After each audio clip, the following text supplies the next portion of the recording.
Tas jau ir tas sieviešu niķis, brāl. Tik līdz tušām tēsies virsū, kā miegs. Tad nē un nē. Bet darbs tikai pagriezt muguru, tad šīs tūlīt pakaļ palēkdamas. Ir tāda saglabājusies tāda anekdota un tāda leģenda par Evaldu Valteru un Luisu Šmitu. Bija tāda padomu laika luga jūras vējos. Un viņiem bija tādi veči, kuri zvejnieki.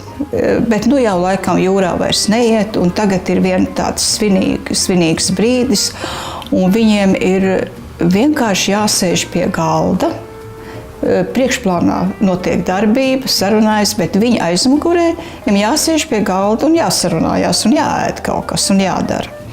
Nu, skaidrs, ka ilgi to nemaz tā nevar izturēt aktieris uz skatuves. Viņi sāk garlaikoties, viņiem tur nav īsti ko darīt. Viņi tur ir parunājuši kaut ko savā starpā, un tad tur ir tas galds nokrauts ar ēdamo.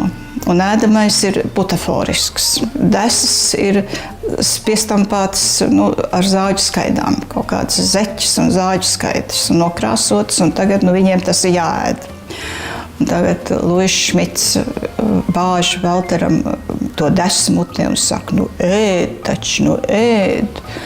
Un Valters nevar izturēt vairāk, viņš paņem izrauj to desu un sit viņam pa galvu, ēd pats.